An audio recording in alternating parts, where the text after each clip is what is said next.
Hello students, मेरा नाम कमलेश सक्सेना, पुष्पा प्रियंका सरस्वती विद्या मंदिर इंटर कॉलेज नानक मत्ता। आज की वीडियो क्लास 8 के लिए है। विषय हमारा सामाजिक विज्ञान है। उप विषय है हमारा राजनीति विज्ञान। पार्ट 4 है बच्चों हमारा। प्रकरण है कानूनों की समझ। इससे पहले वाले बच्चों ने चैप्टर में पढ़ा था कि राज्यसभा क्या होती है, संसद के विषय में पढ़ा था। तो संसद में जो राष्ट्रपति है, लोकसभा है, राज्यसभा है, किस प्रकार से अपना कार्य करती है, ठीक है, और संसद क्या होती है इसके विषय में जाना था। और अब पार्ट जो हमारा 4 है, इसमें है कानूनों की समझ कि कानून क्या होते हैं, ठीक है ना। तो जो कानून बनाने का जिम्मा होता है बच्चों, ये संसद का होता है, ठीक है। स्वतंत्र भारत में सत्ता के मनमाने इस्तेमाल की कोई गुंजाइश नहीं होनी चाहिए। इसीलिए उन्होंने संविधान में कई ऐसे प्रावधान जोड़े हैं जो कानून पर आधारित शासन की स्थापना के लिए जरूरी थे।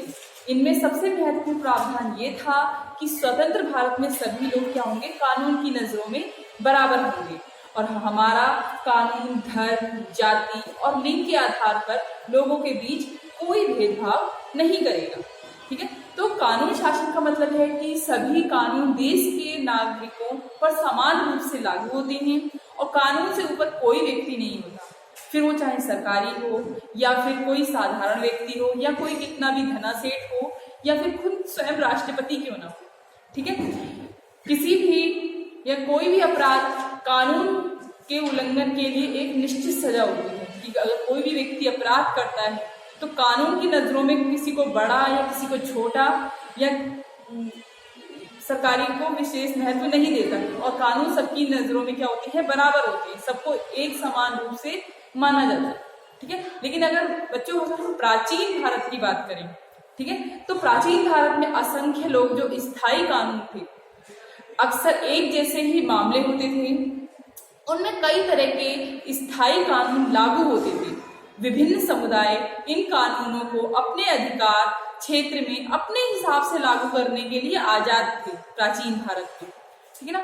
लेकिन कुछ मामलों में जाति के आधार पर एक ही अपराध के लिए अलग अलग सजा दी जाती है। जैसे कि अगर हम कहें कि निचली मानी जाने वाली जाति के अपराधी को ज्यादा सजा दी जाती थी, वही अगर कोई व्यक्ति उच्च जाति का होता था और अपराध अगर व्यक्ति वही करता था जो निचली जाति के व्यक्ति ने किया, तो उसके लिए कम सजा होती थी। तो क्या था, जो औपनिवेशिक जैसे जैसे औपनिवेशिक शासन के दौरान कानून पर आधारित व्यवस्था परिपक्व होने लगी, तो जाति के आधार पर भी क्या था, सजा देने में भेदभाव का यह चलन खत्म होने लगा था।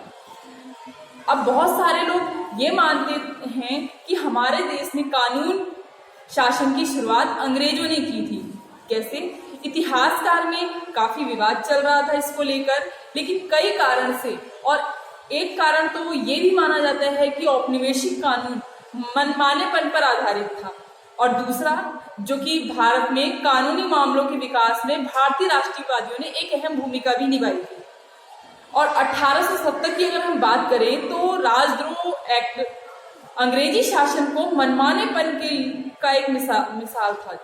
इस कानून में राजद्रोह की जो एक परिभाषा कह सकते हैं बहुत ही ज्यादा बड़ी थी, या कह सकते हैं व्यापक थी। क्यों? क्योंकि इसके मुताबिक अगर कोई भी व्यक्ति क्या करता था, ब्रिटिश शासन का अगर विरोध करता था तो या आलोचना करता था, तो उस व्यक्ति को क्या करते थे, बिना मुकदमा चलाए उसको क्या कर लिया जाता था, गिरफ्तार कर लिया जाता था।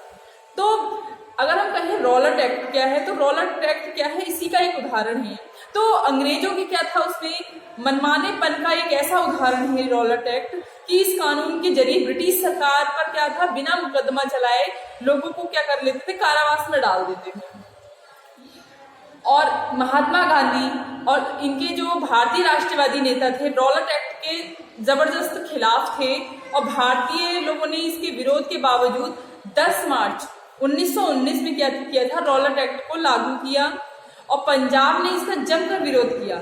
और इसी क्रम के दौरान क्या हुआ, 10 अप्रैल को डॉक्टर सत्यपाल और डॉक्टर सैफुद्दीन को गिरफ्तार कर लिया गया था। और इन नेताओं के गिरफ्तार होने के विद्रोह में जो 13 अप्रैल को क्या हुआ, अमृतसर में जलियांवाला बाग में एक सभा हुई थी जिसका आयोजन किया गया था। जिस समय ये सभा चल रही थी तो क्या हुआ था, उस एक ब्रिटिश जनरल डायर था, उसने जलियांवाला बाग में आक्रमण कर दिया था और अपनी टोलियों के साथ उसने बाहर निकलने के सारे रास्ते बंद कर दिए थे। तो वहां पर उसने जनरल डायर ने क्या किया, अंधाधुंध गोलियां चला दी थी लोगों पर पंजाब में। तो वहां पे कई लोग मारे गए थे और साथ ही साथ वहां पे कई बच्चे थे और औरतें भी थी, तो जो कि घायल हो गए थे। और काफी लोग इस जलियांवाला बाग हत्याकांड में काफी लोग मर भी गए थे, पुरुष थे, स्त्री थी, बच्चे थे। तो ये तो हमारे प्राचीन भारत के विषय में बताया था और साथ ही साथ कानूनों के विषय में बताया मैंने आपको बच्चों। और आशा करती हूँ आपको ये इतना समझ में आया होगा। धन्यवाद।